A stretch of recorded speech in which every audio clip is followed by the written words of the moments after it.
Soundoff live. I always have to say live because we are live, and whatever is said is said.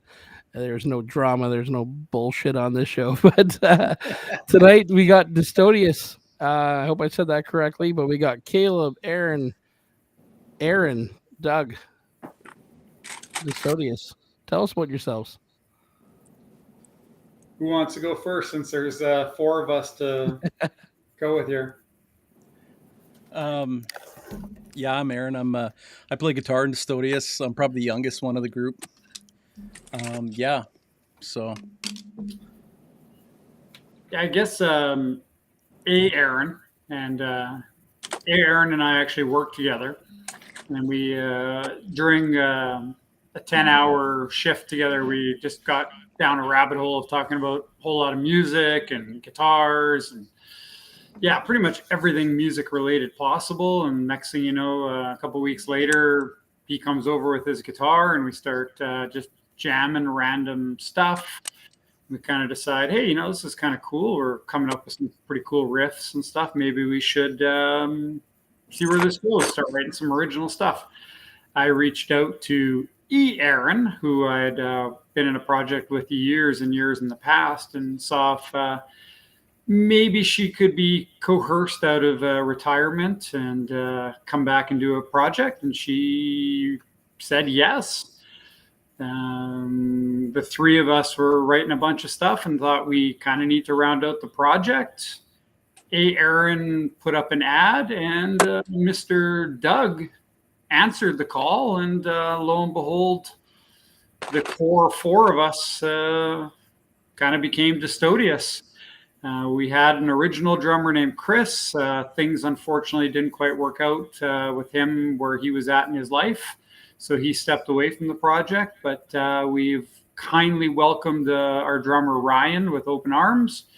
I believe he's teaching tonight, so he's unable to jump in on the call. But yeah, that's kind of how Distodius became. Excellent. Doug, how about yourself? History with music? Yeah, I played for a number of years. Back in the metal days, playing in various bars in the city, and then took a pretty long hiatus and ended up getting back into music. A buddy of mine was playing a fundraiser, a cancer fundraiser called GMAX out of town, and the bass player for their project couldn't make the show, so he asked me if I could fill in, and I said, I haven't played in a number of years, and he said, well, you have a few weeks. So that's kind of what started it all. After that, I got the bug again and started playing, and played in a cover band, and then met these guys, and just fell in love with the project and the people involved. Awesome.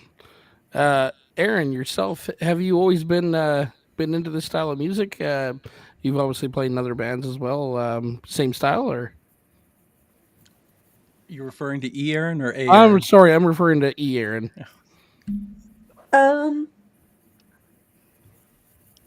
I started off in like a classic rock cover band, playing, the old time rock and roll, and which was right up my alley. I was raised in the 70s, and classic rock was constantly being played in our household. We had a little transistor radio sitting in the kitchen window that was almost never turned off. My dad was a musician. My mom she sang all the time, and music was just an integral part of our household. And I like all kinds of music. I like the heavy stuff. I like the classic stuff. I like, okay, well, maybe not pop and country, but it has its place. Good music is good music, regardless of the genre. And yeah, I like to write. I'm a poet with a voice. I wouldn't necessarily consider myself to be, a singer or anything, but I'm a poet and I can belt it out. There we go. It works. It sounds great. There we go. Let's let's just jump right to it here. Superficial Empire, Physical Farm. I love it. Physical Farm. Yeah. I was telling Caleb the other day, I just got a vehicle with a CD player. I downgraded. I got a CD player. I love it. This is number 2 in the 6-changer rotation. So getting right to the album. Like I said before, we're going to talk album, not EP. We're talking album. 9 songs on here. How about you just talk about recording and just everything that went into it?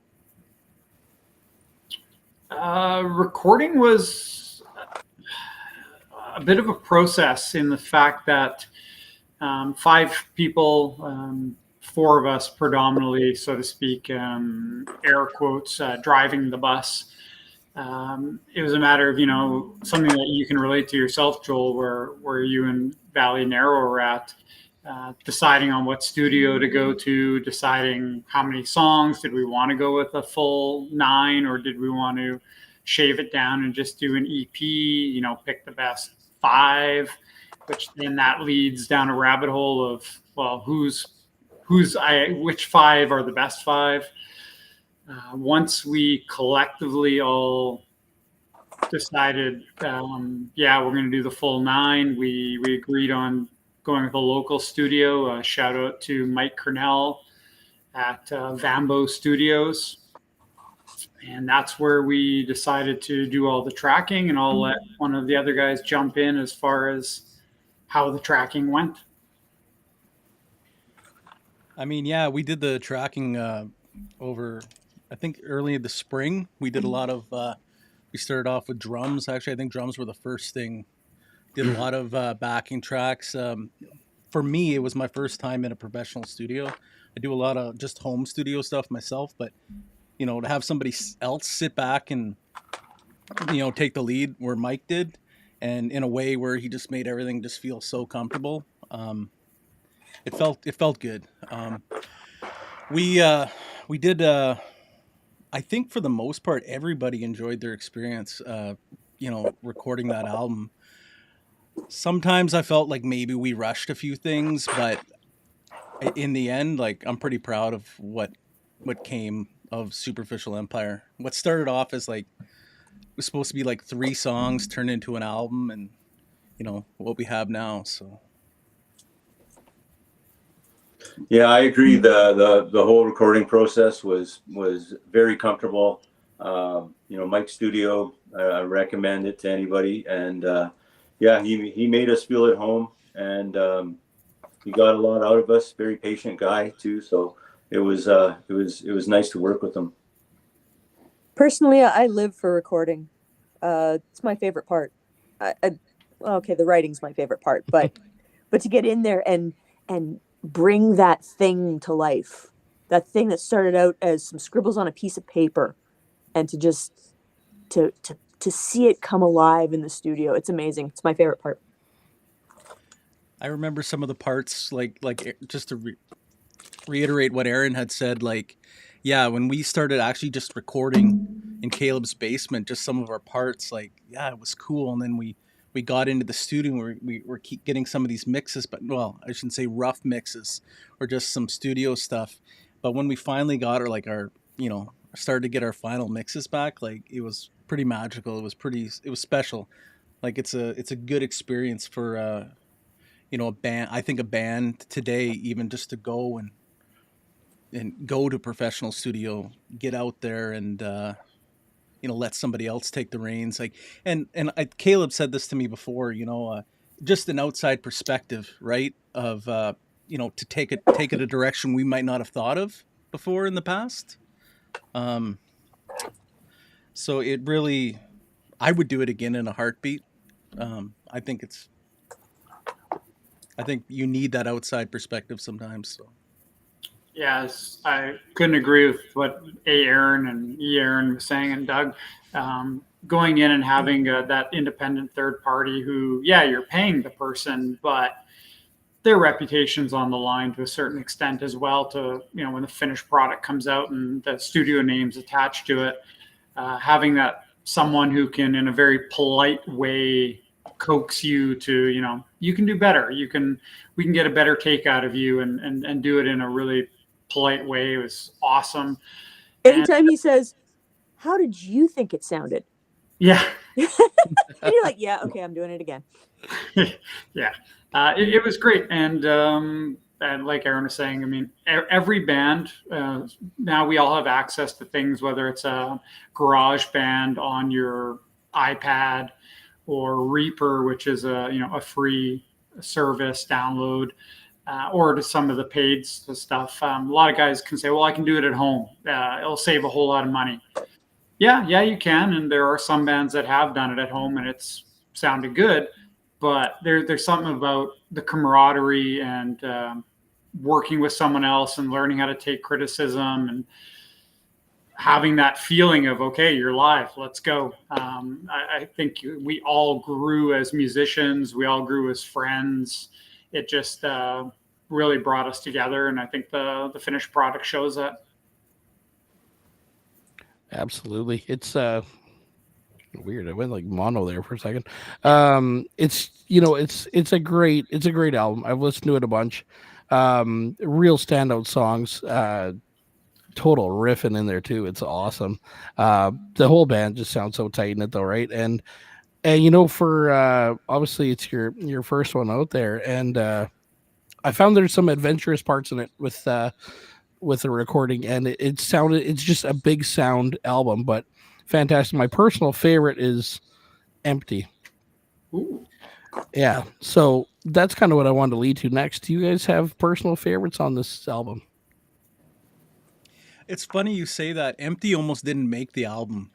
We didn't know how to get around that song. And like I said, this song started off as like we were gonna make an album with 3 songs, and then we said, well, we're going in there. Let's do it. Let's sit around and let's get Empty done. That was one of the make or breaks for me. Like if we were gonna do a whole album, I wanted Empty on that song. Going into that album, like I really, like you said, loved Empty. I loved the direction. It was a little different. We went to it. I think going back to your question though, Trial by Fire is probably my personal favorite on that album. Mm-hmm. I'd never mentioned this before, but like I have some Tool influence, and that's, I kind of get that vibe there. I like the flow of it.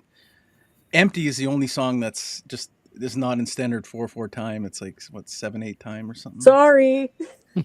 Yeah. Well, 7/8 time, and the song changes tempo.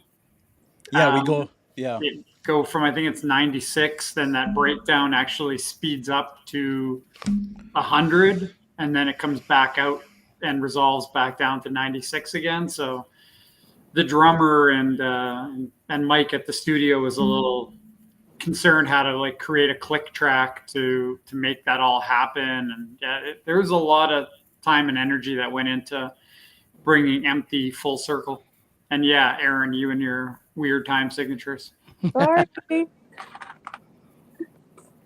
Excellent. My favorite, I'm kind of with Aaron. I'm right. I mean, it shifted. When we first had the album come out, 5 or 6 a.m. was definitely hands down my favorite. But I find, having listened to it now for 100 plus plays, I'm leaning more to Trial by Fire as my current favorite. But that might shift again if you ask me that question 6 weeks down the road. Yeah. How about yourself, Doug? I right now I'm liking Fade. It's a good starter, and any song with a talk box has got to be good. So that's got my vote. That's right. And Aaron, I'm going to get to you in a second, but Doug, Fade. So I get in my vehicle, put it in, boom, just comes on right away. And I thought, oh yeah, this is going to be good. If we stay in this direction on this, it's going to be good. And yeah, it's a great start to an album. Fantastic. Yeah, I agree. Yeah. Aaron, how about yourself? What do you like on this one? Trial by Fire. Yeah. Trial is probably to date my favorite thing I've written. I love the lyrics. I love the way it felt. It was a bit of a departure for me from not necessarily lighter things, but faster things, and I wanted to write something that had a bit of a grind to it, felt maybe a little dirtier, a little dingier. Trial by Fire lets me dig in, and that's what I like about it. Awesome. Great answer. Um, so just off off topic here for a second, but on the one side here, I see the chat. I love the chat. It's one of my Yeah. favorite things. One of my favorite things about doing this is the chat, because you see a community coming together and talking. Pure Entry's in there. Those are my guys. I love Pure Entry. They're always watching. I know who that is. We got Ross chiming in there. Thomas Henry, super fan. He's gonna be on fan night on Sunday. Pumped up to talk to that guy. He may be a new fan of yours though, so I'm very excited for that. And Ruth Morris, I'm not sure who that is, but yeah. We know who Ruth is. We love our And you got Ruth. Ross in there, but I love having people chime in here, and this is what really engages the show a little bit too, right? So let's jump to your live performance. Caleb, obviously you showed me your studio or your jam space before, and it's awesome. I love it. How about your live show? Caleb, bless you for coming to my show the other night. I love other musicians coming out, but now I got to come see a Distodius show. What am I expecting to see?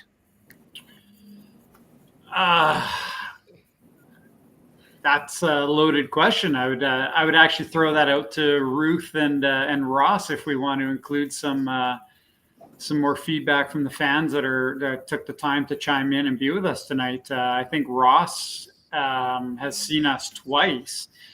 Huge shout out to Spectre. I know that's his boys. And Ruth, I think she's seen us twice now. So, I mean, I feel almost like if any one of us answer that question, we're answering it from a bit of a skewed perspective. Let's see what the people that have seen us live have to say. Absolutely. Ruth and Ross, what if I went to a Distodius show, what would I feel going in there? What would I feel coming out of there?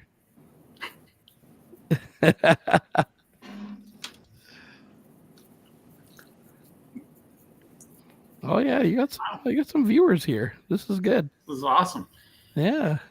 I mean, one thing I will say is we're definitely trying to, I don't want to date us by no stretch, but we are definitely trying to bring back the high energy. We've had the pleasure, and I do say the word pleasure, of sharing the stage with both Spectre and Unsilenced. And both of those bands, I mean, they bring it. They bring 10 out of 10 high energy, balls to the walls for 45 minutes. Like, you're getting your money's worth for the cover charge. And very quickly, I think we all realized that that's the same type of stage show we want to bring.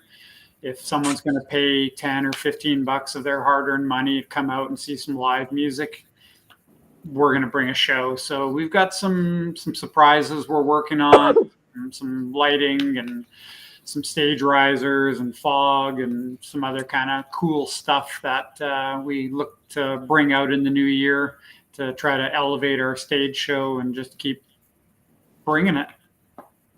Awesome. You mentioned Spectre, who's on whatever night they were on, like a week ago. They were on here. Good talk with those guys. Unsilenced still. There's such a great group of Winnipeg bands, and maybe for myself, I can't even really speak on it. That I haven't really seen much in that heavy rock scene. I just haven't gone out to it, right? But you guys are obviously involved in that. Played some shows with those guys. Who are some other bands you guys enjoy in the scene here?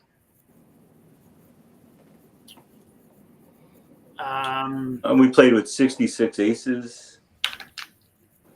They're a I guess a punkish band out of Saskatchewan. Yeah, that was a lot of fun. Huge shout out to Sky at Bulldog. She was the one that's organized a lot of the shows we've been on so far. Bulldog, great event center to play at. We played with a really young band. No disrespect, just we all feel a little old. Elsewhere, they were really, really cool and different. Disgrace the Race, we played with them. Yeah, as well. Disgrace the Race, another really, really great band. And I guess now's no time better than the present. I guess we can announce it on your show, Joel. We will be doing an official physical copy CD release show, February 22nd, at Winnipeg's newest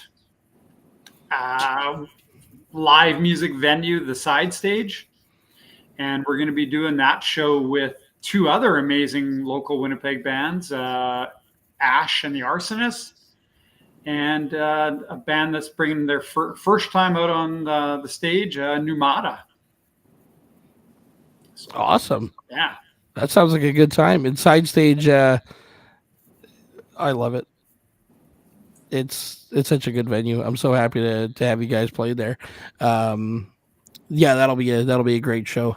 Anyone who's in that Osborne area, you got a lot of stuff going on there. Side stages, the new venue, fantastic sound, just everything there was so cool. That'll be a great show to go to. So it's a official physical release party then. Yeah, I mean, unfortunately, the whole physical release thing has kind of fallen off a bit.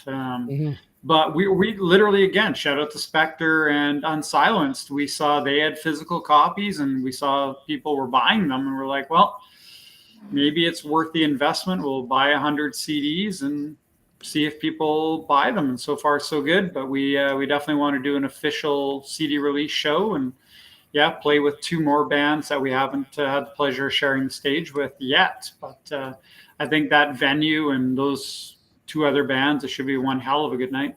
Absolutely. Caleb, I'm noticing your toque there, which brings me to the next question. What kind of merch do you guys got out? Your toque and maybe your sweater? Oh, my sweater is some old school Kicking It Chip and Pepper. Oh, okay, never mind. The toque at least, though. We do have hoodies. We got t-shirts, hoodies, toques. We have freezer jackets. That was a long conversation we had within the band to whether or not to roll the dice and spend money on merchandise. But we went ahead. We did it. We did very limited runs. We didn't want to, invest thousands upon thousands of dollars because things add up fast. We're using a local promotion company, and we went with higher level items, more retail quality versus lower end promotional quality items. And so far, the feedback we've gotten from the people that have bought and purchased items at our shows has been really, really positive feedback. People have come back and bought and purchased additional items. So far it's working out well, but it's definitely hard when you're a young band. At the time we only, didn't even have the CD out yet. And it's like, how much money do you want to spend on merchandise with the risk of getting stuck with a Rubbermaid tote full of t-shirts or hoodies?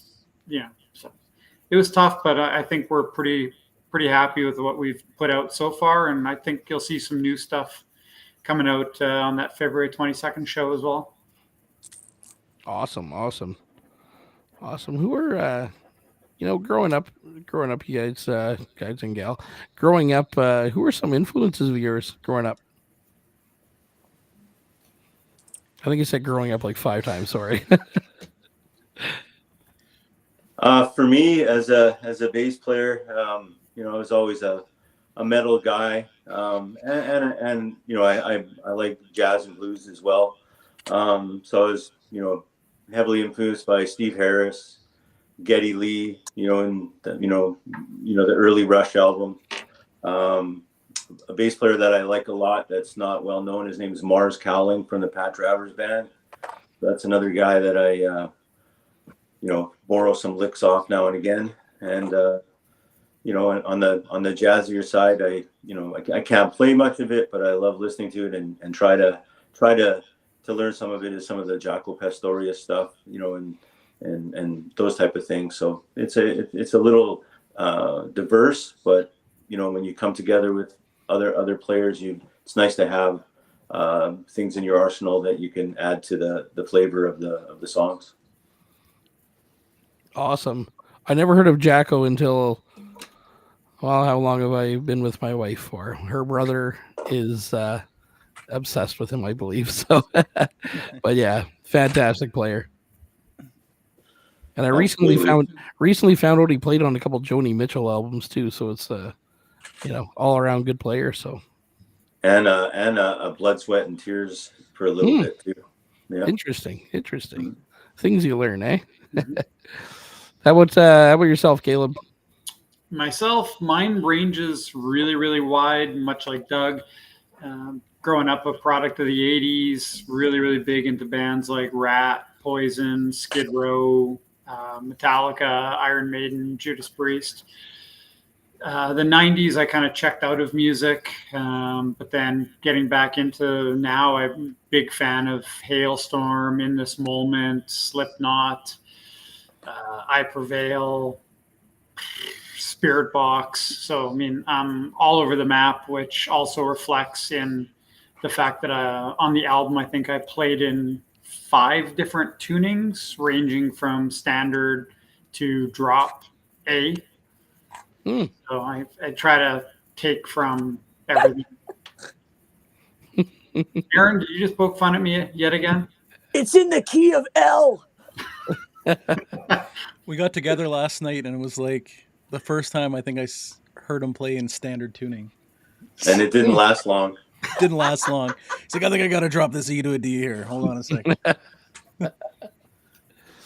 Aaron, you mentioned you're a Tool fan. Yeah, definitely Adam Jones.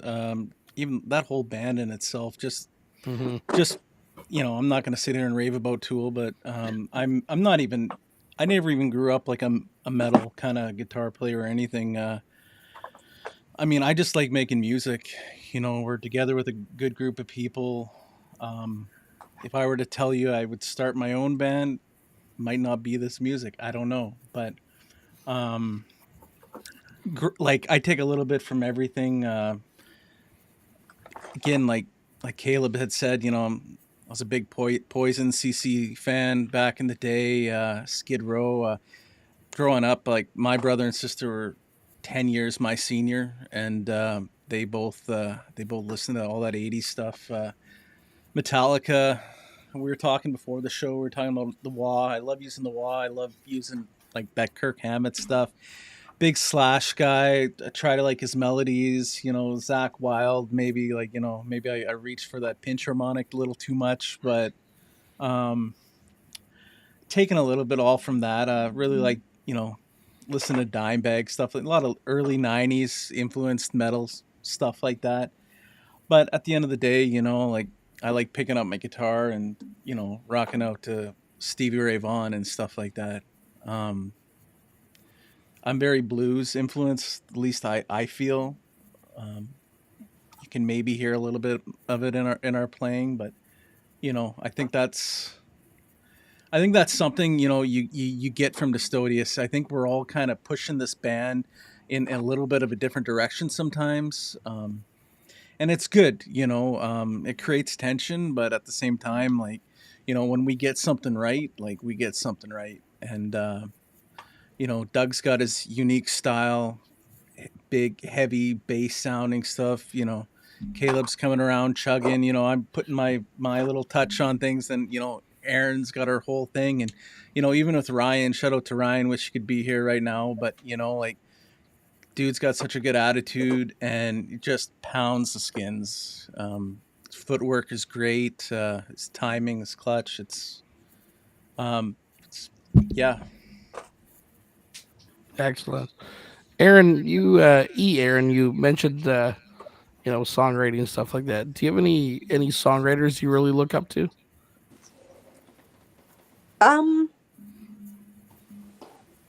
Oddly enough, I mean, even with my history with my parents and the big Beatles fans that they were, so we listened to a lot of Beatles, and I always admired the writing style of Lennon and McCartney. It always felt so deep to me. But I'm also a really big Tool fan. Again, the writing style, the way they do the unexpected, and they take both word and music and push it into strange shapes. I love it. I wish I could come even close to that, but I think that's where we're going to try and push this next album is a little weirder and a little more not weird, but taking it in unexpected directions.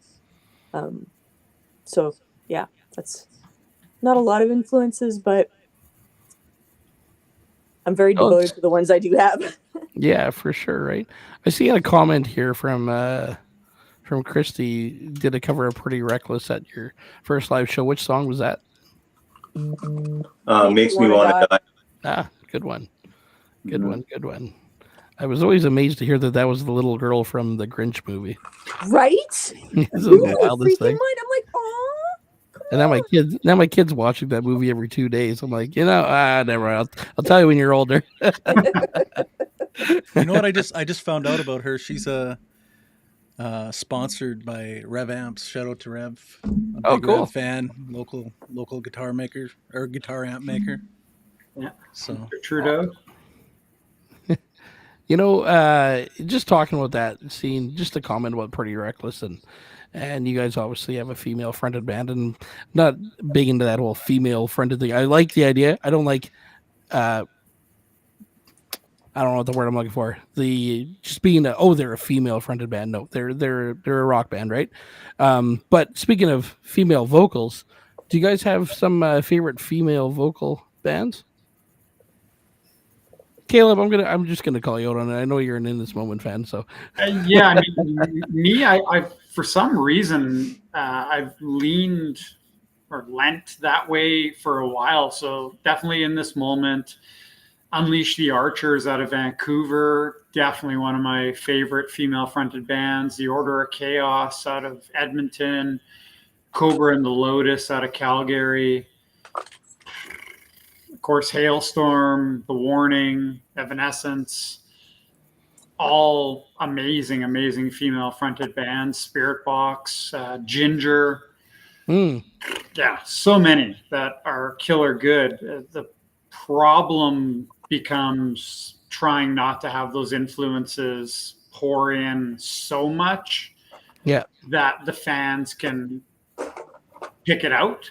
Like, it's nice to maybe borrow little pieces here and there, but the last thing in the world I want to ever hear is that Distodius is a direct copy of X, Y, or Z. And kind of, I think Aaron was mentioning it, how when we're writing, sometimes it can go in a bit of a direction and it can get a little tense. And it always seems to come out as a good thing, though, when all five of us throw in our little bits and pieces and influence.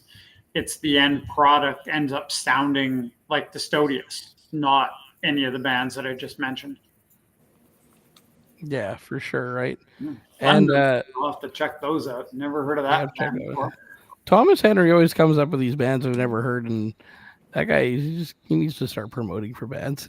Well, thank you, Thomas, for picking up a CD. Yeah, absolutely. And just kind of back to the album there. It's just it's a great listen. It's I found it very fresh to listen to. And maybe it's because I don't listen to a lot of stuff in that direction, but it was just fresh to listen to. And right from the first song, Fade, just kind of hooks you right there. And it's just a great album. And then you got two songs, Soul Sound and maybe 5 or 6 a.m. And they just have this like driving power to both of them. And right from the hop. And it's just fantastic to listen to. What's I'd ask you what's next. I usually kind of wrap things up with a what's next for the band, but I think we're kind of clear of what's next. You got some stuff going on in February, obviously. EP release, physical EP release, which is a fantastic idea. Album release. Sorry, I didn't want to use the word EP tonight. What else is going on with Distodius? What's the future of Distodius? I mean, I think Caleb touched on it earlier, but we want to get out there. We want to play. We don't want to saturate ourselves either.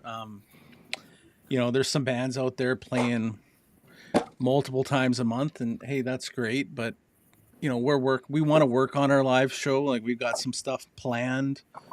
Like we actually had our first writing session yesterday, which was really cool. We want to do a little more writing over these next couple months before our next show. I think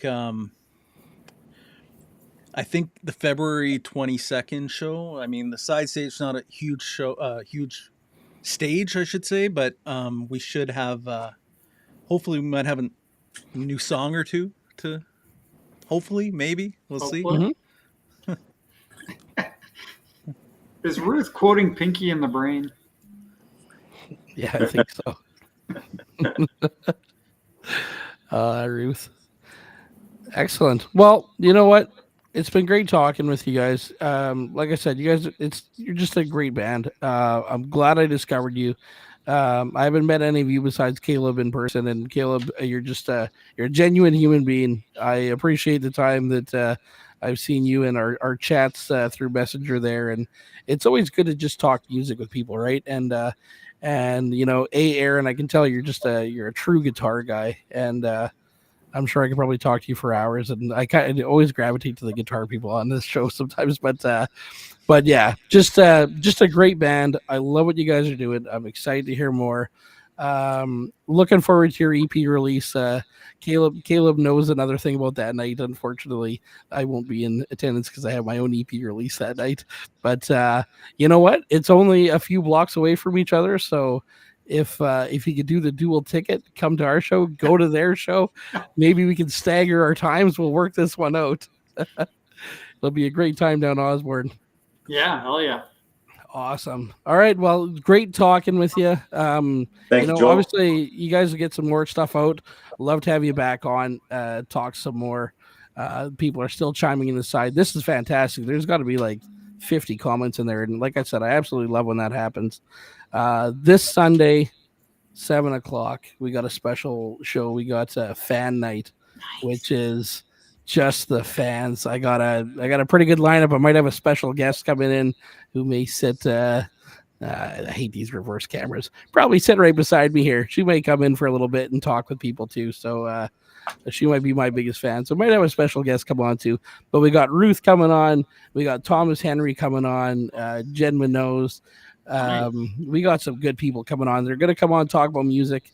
We're going to talk about our favorite bands, local bands. Your name, Distodius, is definitely going to come up that night as well with the lineup we got. Yeah, so just looking forward to hearing more about you guys. Obviously, you know, get your name out there. I'm dying to go see a live show of yours. Looking forward to that. And, you know, just make things work. And you guys are going to be great. Huge shout out to everyone who's logged in to hang out with us on a Thursday evening.